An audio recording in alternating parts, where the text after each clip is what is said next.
وصحبه أجمعين. بسم الله الرحمن الرحيم. إلى حضرة النبي المصطفى رسول الله صلى الله عليه وسلم وعلى آله وأزواجه وذرية الصحابة وأتباعه وإلى حضرة جميع إخوانه من الأنبياء والمرسلين والشهداء الصالحين أولياء المقربين علماء العاملين وخصوصا لمصنف هذا الكتاب شاء لله لهم الفاتحة. أعوذ بالله من الشيطان الرجيم. بسم الله الرحمن الرحيم. الحمد لله رب العالمين الرحمن الرحيم مالك يوم الدين إياك نعبد وإياك نستعين اهدنا الصراط المستقيم صراط الذين أنعمت عليهم. Alhamdulillah, hadirin jamaah salat maghrib yang sama-sama dimuliakan Allah Subhanahu wa taala. Kita lanjutkan ngaji fikih kita insyaallah.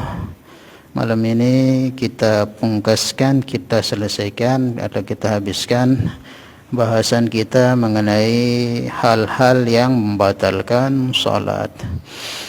Beberapa pertemuan sudah kita bahas dari awal beberapa hal yang dapat membatalkan salat, hingga insyaallah malam ini terakhir kita bahas, yaitu ada 3 pembahasan.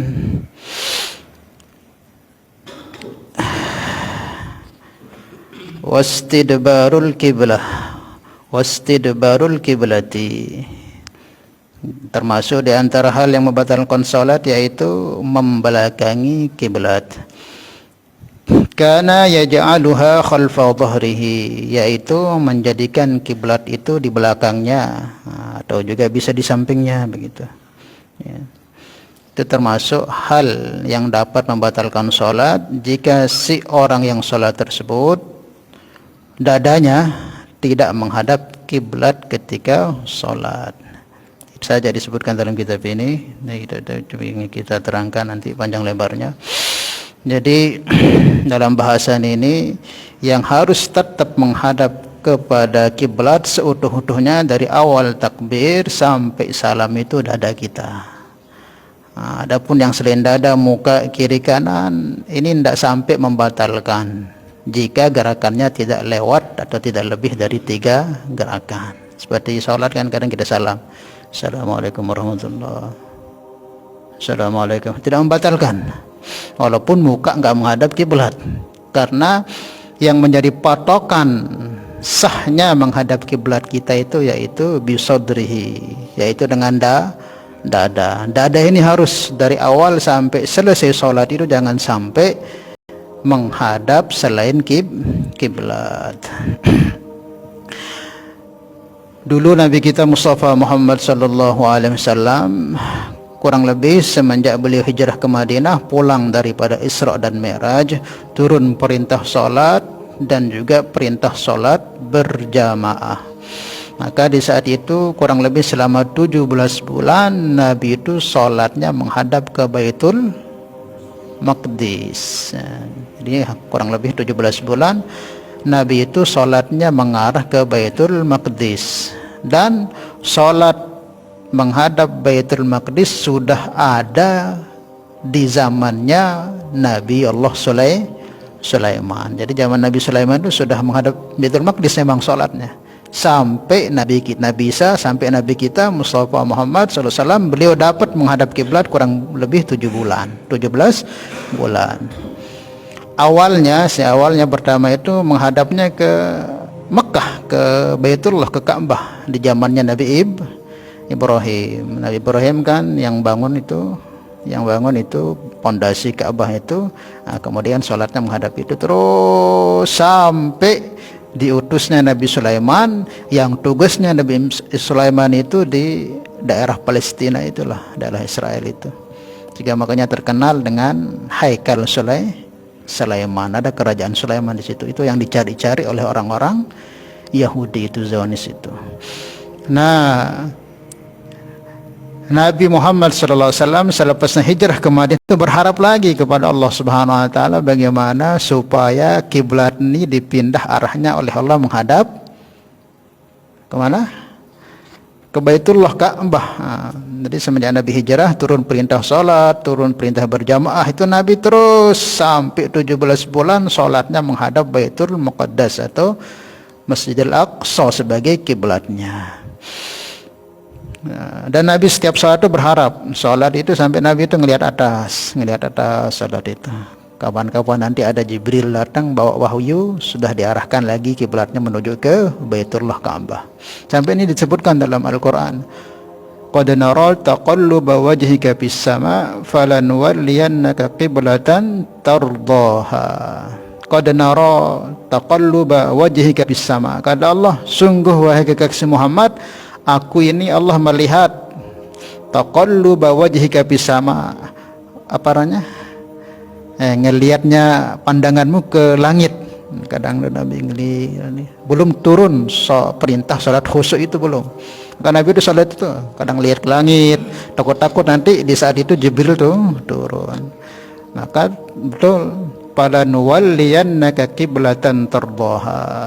Nah, ketika ayat ini turun, maka Allah katakan, sudah sekarang kamu arahkan sudah salatmu kepada apa yang kamu mau, yang kamu ridha. Fawalli wajhaka syatral masjidil haram. Nah, sekarang Allah arahkanlah salatmu, dadamu, mukamu menghadap ke Masjidil Haram. Nah, jadi selama 17 bulan kurang lebih Nabi sallallahu alaihi wasallam di Madinah itu menghadap Baitul Muqaddas.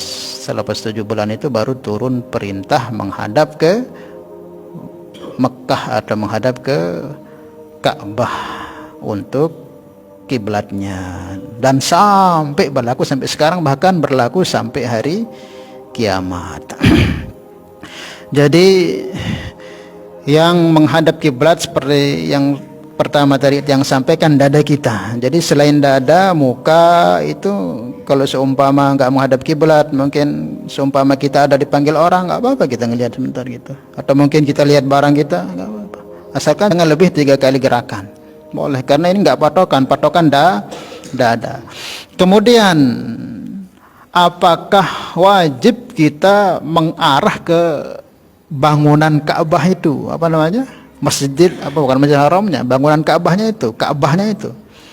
Nah, maka sebagian ulama berpendapat wajib menghadap ke bangunan Ka'bahnya itu.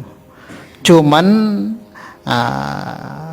ada juga sebagian ulama berpendapat yang wajib menghadap ke bangunan Ka'bah itu orang yang memang tinggal di sana itu, yang posisinya berada di Masjidil Haram. Masjidil Haram kan luas, Ka'bah itu kecil. Nah, orang yang tinggal di Masjidil Haram, ya haji umroh atau orang yang mukimin sana berada di Masjidil Haram, enggak boleh dia bengkok arah solatnya, harus lurus menghadap ke Ka'bah itu.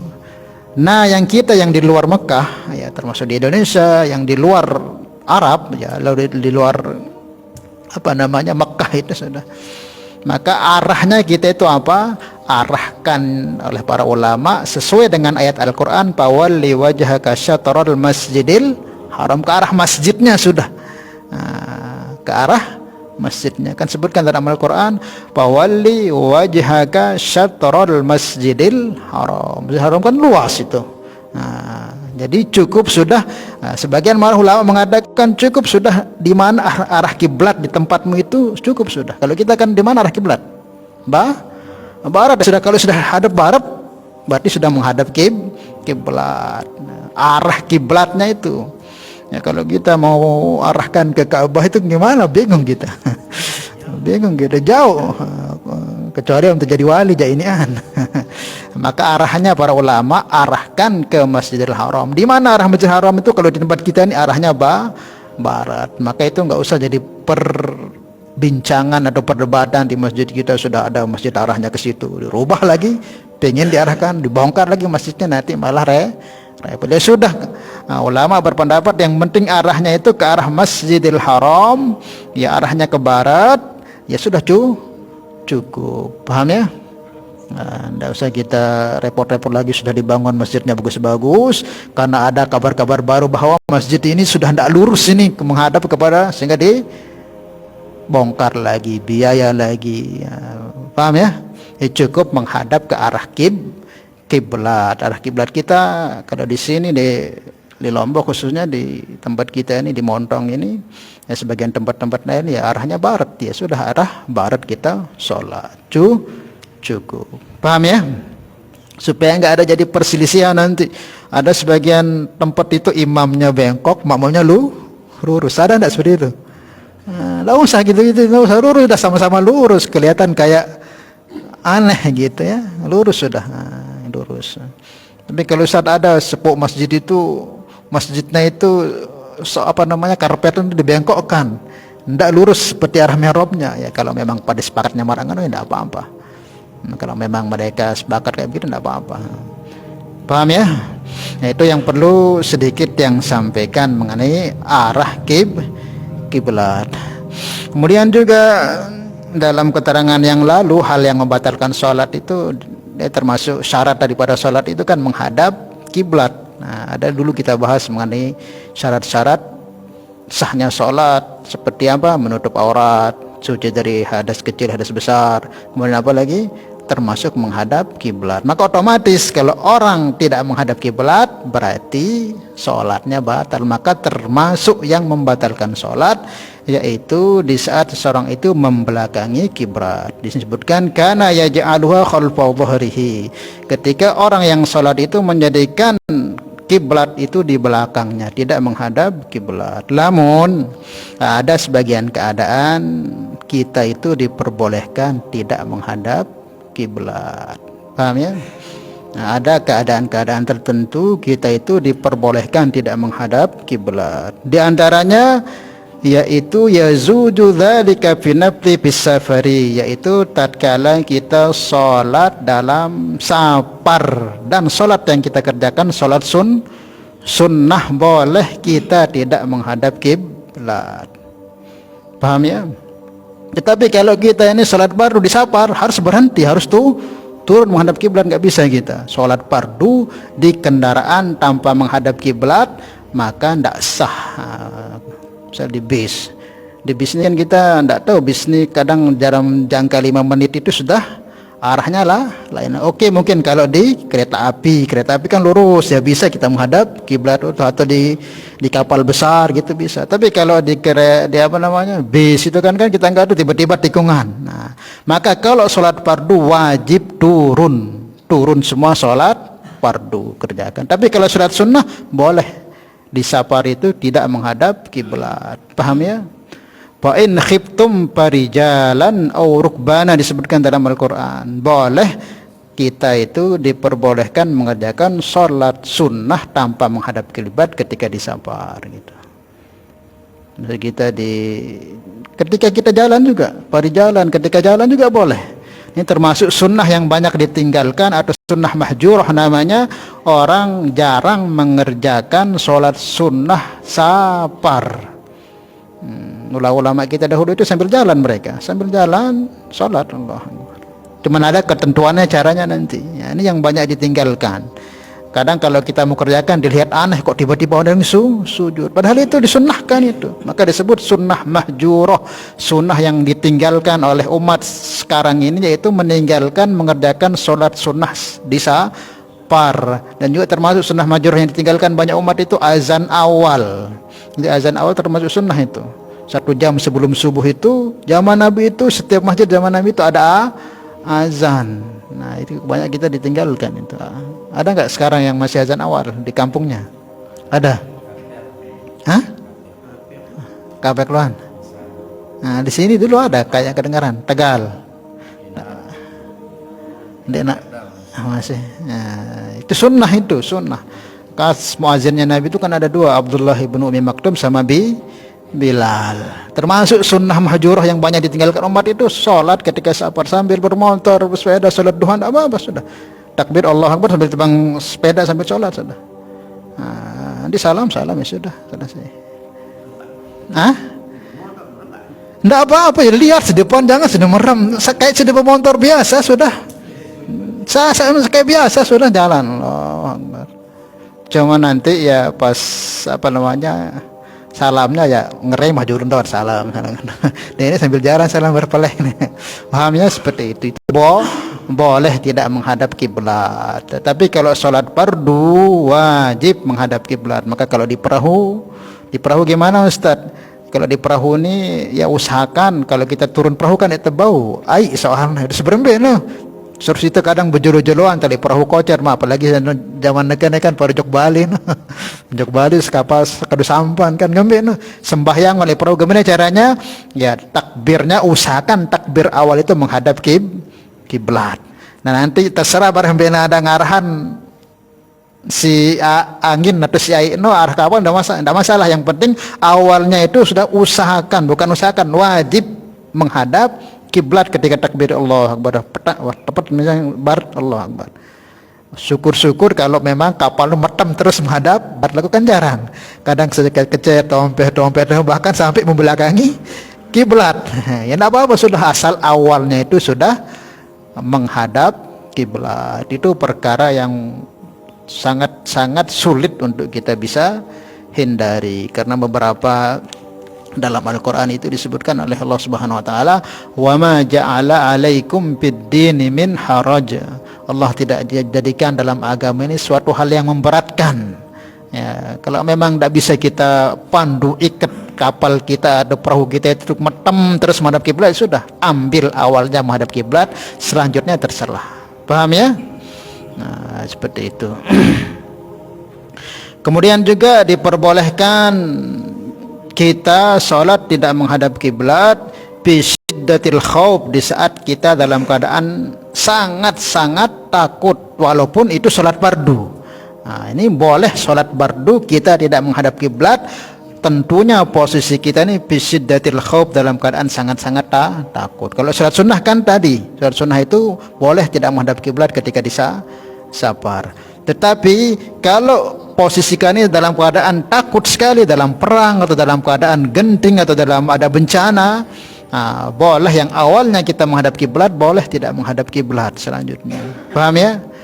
Contohnya kayak gimana? Contohnya misal kita sholat berjamaah nih, Allahu Akbar, tiba-tiba begerik nih, begerik dek naruh nih, dek segala lagu tetu gempa gitu, maka boleh kita lari tanpa membatalkan sholat. Dia ini seperti kena gempa ya batal jarin. Karena sudah berucap, lari sudah tetap dalam keadaan tidak ngomong, dalam keadaan sholat, lari cari tempat yang aman, lanjutkan sholat yang menghadap kiblat. Kata oleh tadi kan menghadap kiblat, kita ke sana kemari gitu. Nanti kalau sudah sampai aman, lanjutkan, selesaikan. Itu boleh dendek endot. Allah tahu aku ni sembahyang dia mungkin jandatku. Jangan. Allah tahu, tapi kamu tidak tahu tertib Allah Subhanahu wa taala. Tertib boleh itu apa? Kalau gempa lari dendek endot. Paham ya? Dendek main-main yakin. Syariatnya enggak seperti itu. Syariatnya apa? Kalau terjadi gitu cepat keluar tanpa membatalkan sholat kita. Lari sudah, ambil sendal, lari sudah, tidak usah ngomong, terus nanti kelamaan lanjutkan sholat gitu. Tapi kalau memang sudah makom tu gitu, ndor matam lagu barang lamun ditendat dendek salahan saya kita diperintahkan. Allah tahu memang keadaan kita sholat, tetapi kita harus tahu juga syariat Allah. Allah perintahkan kita selamatkan diri kita, wala taqtulu anfusakum, jangan kamu bunuh dirimu sendiri. Kalau kita tahu ini gempa ini belek gitu, ya sudahlah, lari, jangan metem gitu, seperti itu. Paham ya? Kecuali mungkin kalau sholat sambil tidur gitu, tidak tahu itu bisa. Itu yang termasuk boleh di saat sholat fardu tidak menghadap kiblat tatkala terjadi hal yang amat menakutkan, genting gitu. Termasuk juga diantaranya mungkin kita sholat di hutan gitu, hutan kita camping atau di Rinjani sana sholat, sudah menghadap kiblat, tiba-tiba ada ular, kayak ada singa atau apa, maka boleh kita lari, tinggalkan tempat kita sholat itu dan tetap lari dalam keadaan sholat, cari tempat yang aman, lanjutkan sholatnya, jangan dibatalkan sambil lari itu. Atau mungkin barang kita diambil orang, kalau kita sholat misal tiba-tiba ada dalam orang, kalau sudah ikhlas ya adik anak sembahyang lanjutkan. Lagu lamun barang berharga kejar dia, sambil sembah yang dia udah bersih andin apa lagu dia ngeros berjaguran atau barang kepak ya lanjutan sembahyang. Hah? Ya lamun udah kena maling ya berarti batal karena bersuara. Mau demo lagu kena tidak semaling deh. Ada ente sih dengan lagu seumpama gitu sih dan dek milih batalan. Mungkin iman sih kuat wah hubungan dengan Allah ini tidak bisa dikalahkan dengan yang lain. Tidak apa-apa saya kejar tapi tetap dalam keadaan sholat gitu. Ya, paham itu juga. Dan juga ketika dalam keadaan perang. Dalam keadaan perang misalnya zaman sahabat dulu perang ada tertibnya gitu. Ketika perang ya menghadap kiblat. Nah, salat menghadap kiblat. Nanti ketika musuh mendekat sudah ambil pedang sudah sambil sholat. Perang sudah saling tebus sambil sholat. Nanti kalau sudah terbunuh dia terus nggak ada lagi musuh, lanjutkan sholatnya. Paham deh.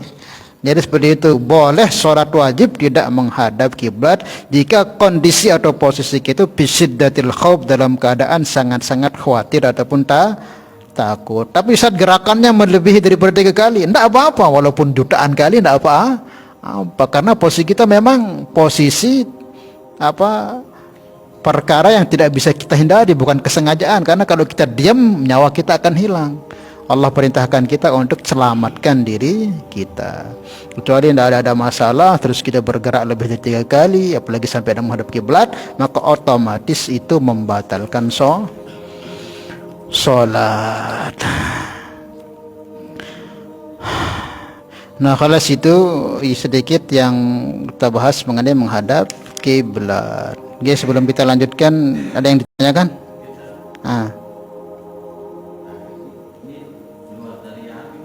Ya.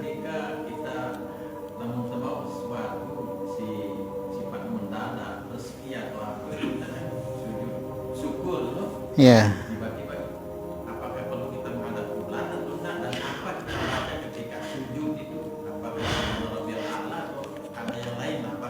Dulu pas bahasan rukun sholat itu, sujud itu kan hukumnya rukun dalam sholat.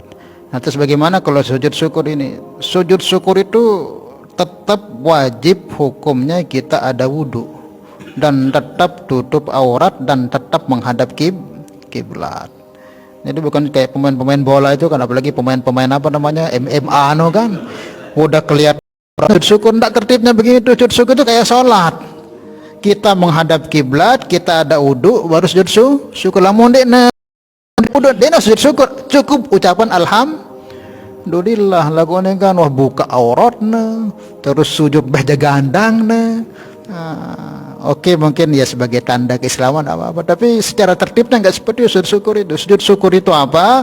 Sujud dalam keadaan tertutup aurat kita, kemudian kita dalam keadaan suci dan menghadap kiblat. Lamun tahu diri terbuka aurat serana konte arak beng dengan bulik kepeng cukup, tidak usah sujud syukur, cukup alhamdulillah. Itu tertibnya ya. Karena kemungkinan ya pada daerah ngaji kan ya, mungkin ya mudah-mudahan sih diterima oleh Allah Subhanahu wa taala. Paham ya? Jadi sujud syukur itu tetap tertibnya apa? Menghadap kiblat, kemudian menutup aurat dan dalam keadaan suci. Lamun tetap diri itu terlihat auratnya atau mungkin dek wudhu dan dewa sujud syukur, cukup dek ucapan kalau temu nikmat alhamdulillah. Paham ya? Nah, kita lanjutkan terus sedikit ini. Kemudian yang selanjutnya yang membatalkan salat itu wal aklu wasyarbu katsiran kana al ma'kul wal masyrub au qalilan, yaitu makan ataupun minum, banyak perkara yang diminum tersebut ataupun sedikit jika dimakan dengan sengaja maka membatalkan sholat. Biasanya kita kan kampung tuh khususnya Montong nih kan dengan nyiwa atau apa habis maghrib kupah nyuap merbot azan masjid langsung jauh buku semua dia cara buku langsung sembahyang dengan sembahyang ada keselit dari daging nu terus telan deh sengaja batal sembahyang itu. Nah, perhatikan ini terus warga Montong nih batal terus gemen tan ustad udah tahu lamun bau demak lah masuk, jangan diludahin, tidak boleh beludah di masjid dengan sembahyang itu tidak boleh kita beludah di masjid karena Hah? Ini disengaja lah, mau disengaja ya. Dan tapi sudah tahu dah hukumnya, dia kanggo. Lah sudah tahu hukumnya terus disengaja kelolosan, ya mungkin dimaafkan. Tapi kalau sudah tahu, makanya apa ya, ambil caranya atau pakai ya sudah. Tahannya jangan sampai tahu, walaupun sedikit kayak apapun, kalau sampai ketelan ketika kita sholat, maka hukum sholat kita jadi batal. Illa ayakun asyakhsu fi hadhihi surah jahilan tahrimi dzalik, kecuali adanya orang tersebut dalam posisi bodoh akan keharaman perkara tersebut. Kalau memang dia yang tidak tahu, misal enggak pernah ngaji, tidak tahu, tiba-tiba doang kadu lisan pun talan kerang na buat, tiba-tiba hadir ngaji, ternyata dia kanggo batal sembahyang, tanah gembe dengan sangat ni, tidak usah diganti sholatnya karena dulu dia tidak tahu. Nah selepas ngaji ini kok lakukan dengan batal karena sudah tahu. Kan disebutkan illa ayakuna asyakhsu fi hadhihi surah jahilan tahrimi dzalik, jika adanya orang itu dulu melakukan itu bodoh akan keharaman tersebut, maka tidak batal. Paham ya? Maka hati-hati, termasuk ludah juga. Ludah jangan sampai ketelan. Kalau memang ludah kita ini sudah keluar dari kerongkongan kita, harus kita buang itu. Ima kita buang atau kita tahan di mulut. Kalau dalam mulut kan tidak enak, ya itulah buang pakai apa, ke sorban kita udah. Kalau sampai sudah keluar ke sini terus sudah telan, berarti sudah disebutkan makan minum dengan sengaja membatalkan sholat. Paham? Kemudian selanjutnya al-qahqahatu, yaitu tertawa. Nah, ini di tempat kita ini sering ini sholat sambil tertawa, kanak tawa aneh yara ada tempat kita ini, paham ya? Wa minhum dan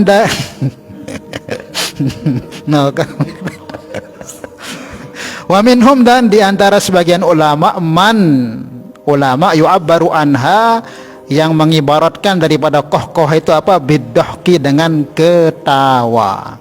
Jadi ketawa ini bisa membatalkan sholat dengan syarat jika ketawanya tersebut sampai keluar 2 huruf.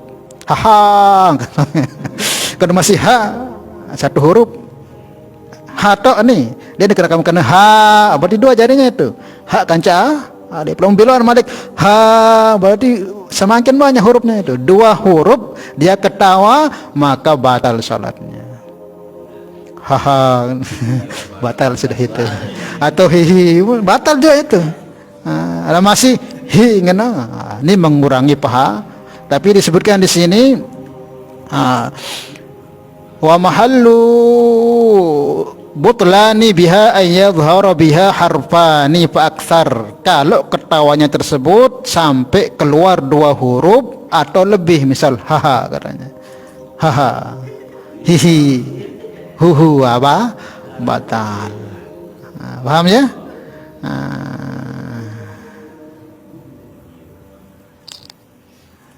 Arandai lah anak tadi ngomong darah nih.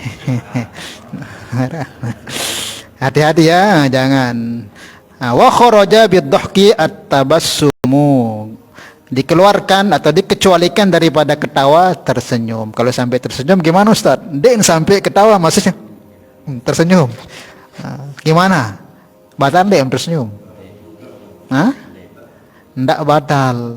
Kalau senyumnya belum sampai mengeluarkan suara 2 huruf, belum, masih tidak dia batal.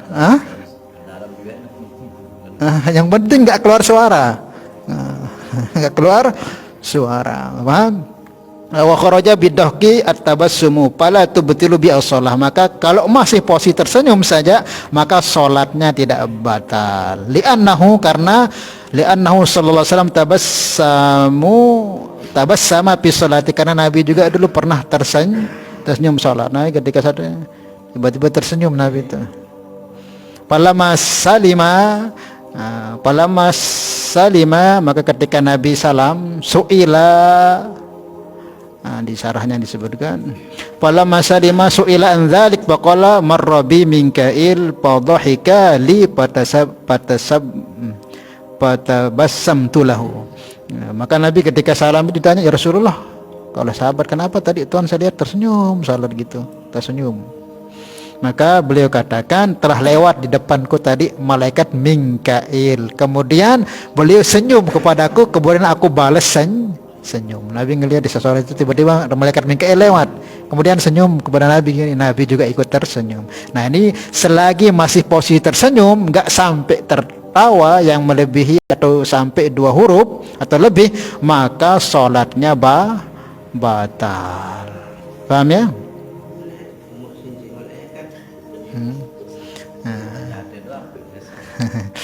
Paham? Ada yang tanyakan dulu ini? Iya. Iya. Iya. Kalau ada rumah atau sisa-sisa makanan itu kalau kita makan batal. Iya. Bagaimana kalau seandainya makanan itu kan ya ada bumbu. Dan kalau ada bumbu pasti ada rasa. Nah, bagaimana rasa sekarang? Rasa. Misalnya pedas, misalnya ada rasa. Kalau rasa itu kan biasanya nggak sampai kita telan, rasa itu cukup sampai lidah. Nah, biasanya kan kayak ibu-ibu kan biasa Ramadan itu boleh hukumnya dia mencoba makanan. Kan lidah ini fungsinya sebagai perasa, terasa asin, manis atau apanya. Jangan sampai ditelan, kalau ditelan batal. Ya gitu, seumpama masih ada rasa di lisan, rasa tok, tapi enggak istilah telan, ya enggak apa-apa. Misalkan ibu-ibu itu terus diludahi, dirasa aja sedikit, kurang asam, diludahi terus dicoba lagi terus diludahi aja gitu. Sekedar kita rasa, ya lisan ini kan fungsinya perasa ya. Tapi kalau dirasa ambil nyot ke dalam, itu lain lagi, nanti batal. Paham ya? Nah, walaupun terasa tapi kalau sampai di nyot ke dalam ya bisa membatalkan. Nggih, ada lagi? Nah.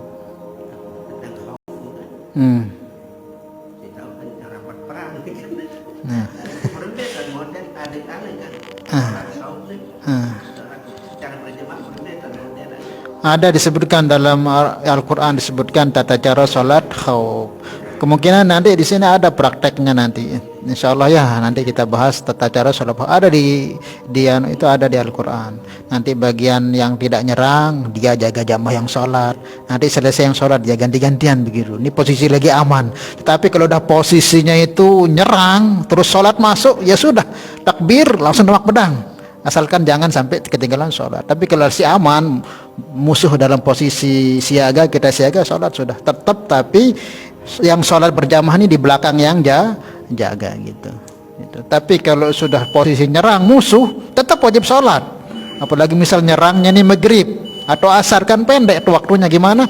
Tetap sholat, ada pendiri kiblat, takbir Allahu Akbar, sudah seret pedang sambil baca peti sambil perang. Itu pentingnya wajibnya sholat. Paham ya? Nah Ustadz, gimana kalau nangis? Nangis tuh Allahu Akbar. Mari itu kan biasa Ramadan itu witir tuh kan sambil doa sambil nangis-nangis, rasa play suara nangis. Nah gimana itu? Kalau nangis dalam sholat itu suatu yang amat luar biasa. Kalau ada orang kok bisa nangis sholat, dengan syarat jangan sampai kayak tadi. Itu batal sudah itu. Kalau sekedar masih enggak apa-apa. Paham ya? Syaratnya jangan sampai keluar lebih daripada 2 huruf ketika nangisnya, dan jangan sampai juga nangisnya sampai air matanya itu masuk ke mulut terus diminum, batal jadinya. Paham ya? Nah, makanya syarat Allahu Akbar seumpama suara imamnya bagus, atau ketika doa kunut mungkin sedih atau apa, nangis sampai kita ngeluarkan suara, dan itu sampai teriak nangis keras itu, nanti batal malah sholatnya. Tapi kalau sekedar itu apa-apa. Nabi itu loh sering nangis. Nah, disebutkan dalam hadis itu lahu ajizin ka azizin mirjar. Jadi Nabi itu nangis tuh kayak tempayan yang mendidih itu. Suara nangisnya di hatinya, terus hidungnya aja enggak gitu, bukan mulut. Maka kalau seperti itu nanti bisa batal. Itu syaratnya jangan sampai keluar lebih dari 2 huruf. Kemudian jangan sampai air mata kita itu masuk ke mulut kemudian kita telan. Makanya kalau nangis dalam salat itu sudah bersihin gitu. Jangan biarkan. Biasanya kita biarkan, nanti kalau lihat ada terasanya asin-asin terus kok kita nikmati, batal nanti salat kita. Kemudian yang terakhir wariddatu murtad, nih yang terakhir yang membatalkan salat itu murtad, wahya qat'ul islam biqaulin au fi'lin, itu dengan perbuatan atau dengan perkataannya. Jelas, jangankan salat, Islamnya batal kalau murtad, apalagi salat. Wallahu a'lam bishawab. Nggih, mungkin yang tanyakan. Cukup ini kita lanjutkan, udah bisa ini, udah habis waktu. Ya, kalau masih ada waktu silahkan. Apa-apa. Ya bolehlah, karena pembahasan sudah habis ini. Kalau kita lanjutkan ke pasal yang baru besok sudah. Nah, sekarang sudah boleh tanya kita dengan ini semakin ada waktu, atau yang lain juga boleh, silahkan. Ah. Ah.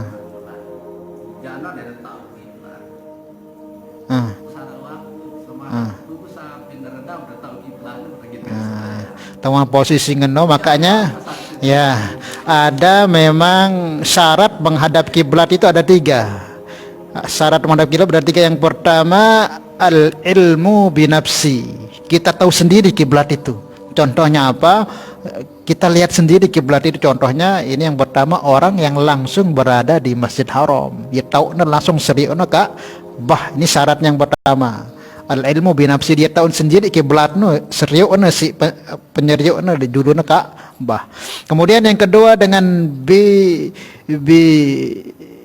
ikhbaris siqah, dengan pemberitahuan orang-orang yang siqah, terpercaya, bahwa ada orang yang terpercaya memang terkenal alim, soleh, takwa dan ngerti masalah ini, dia katakan kiblat arah sana, maka kita boleh ngikut. Sekarang kan pakai kompas banyak, itu orang-orang siqah insyaallah yang sudah mengaturnya, itu ya sudah ikut itu.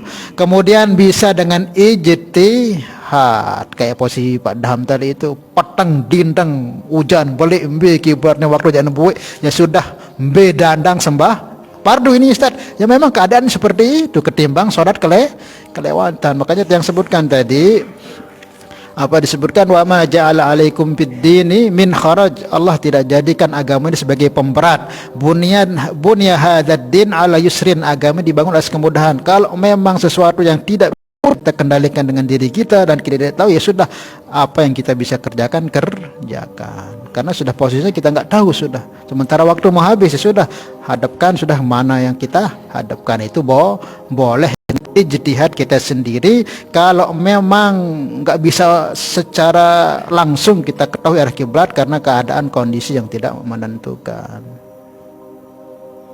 Al-masyaqqatu tajlibut taisir, dalam kaidah usul fikih, perkara yang masyaqqat itu, yang agak susah itu bisa mendatangkan kemudahan.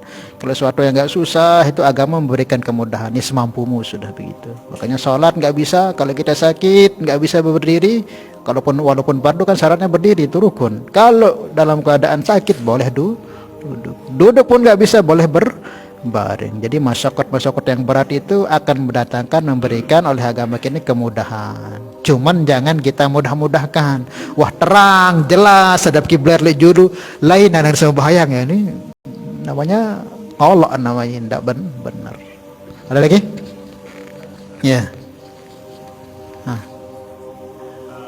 Suatu saat pernah saya dan teman-teman itu pergi ke gunung,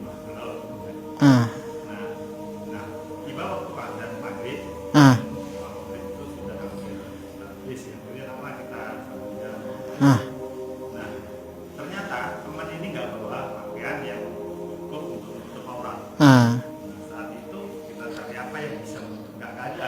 Tidak ada. Nggak ada. Terus? Kita punya celana masing-masing. Terus? Nah, akhirnya dia salah seadanya gitu. Bagaimana itu? Tidak apa-apa. Ya tidak apa-apa. Tapi ada nggak di sana dedaunan, ada nggak? Adanya kerdus. Kerdus. Ya kalau memang ada kardus di situ, ya mungkin. Ya sudah. Ya kalau seumpama sudah yakin nanti akan bisa selamat turun gitu, keturun nanti, atau nanti bisa ada teman datang bawa bawa sarung atau lengkap, ya sudah sholat. Nanti habis itu dikodok, karena sudah sholat syaratnya ada yang tertinggal, yaitu tidak menutup aurat. Nanti kalau sudah selamat turun ke bawah jadi dikodok gitu. Tapi tetap wajib sholat, namanya sholat untuk menghormati waktu. Jangan bareng sekalian semua yang hanya terlewatan terkodok, dosa besar. Satu sholat yang kita kerjakan dengan kita mengkodoknya, kita akan disiksa 80 tahun. Kalau dalam dunia, kalau akhiratnya berapa miliaran tahun itu. Makanya sholat sudah dalam keadaan tetap sholat. Nanti ketika turun ke bawah atau ada yang bawa, dikodok, karena ada satu syarat yang tidak kecuali kalau memang terdampar di suatu tempat yang memang tidak ada, sudah kenal siapa-siapa, sendiri di situ, ya sudah, apa sudah temukan kain tutup cukup untuk menutup bagian-bagian kemaluan dia, itu sholat itu sah sudah. Karena memang kalau ini kan bisa nanti sudah minjem, bisa ada teman nanti sebentar di jam 2 bisa turun ke bawah, kan masih bisa. Makanya karena itu tetap sudah wajib kodok nanti, tapi tetap sholatnya dikerjakan itu walaupun tidak menutup aurat. Karena sholat itu wajib.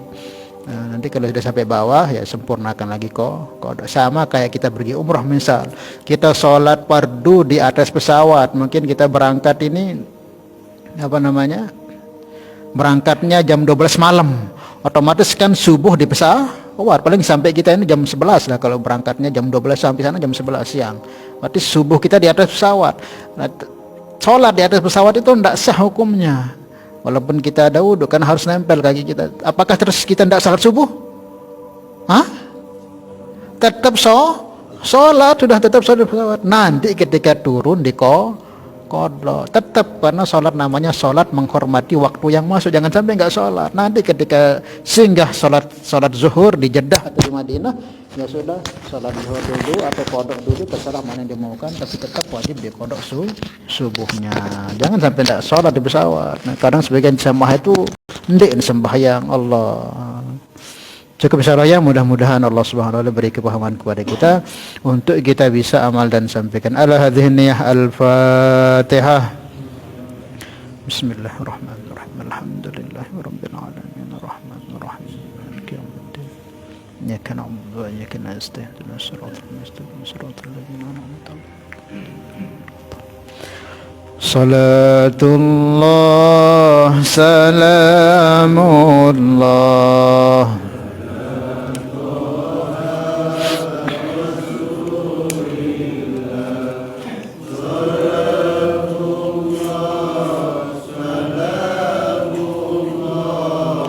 ala yasin habibillah tawassalna bismillah wa bil hadi rasulillah wa kulli mujahidin lillah bi ahlil badri ya Allah. Subhanallah bihamdihi, subhanallah ma bihamdika, asyhadu an la ilaha illa anta, astaghfiruka wa atubu ilaik. Wassalamualaikum warahmatullahi wabarakatuh.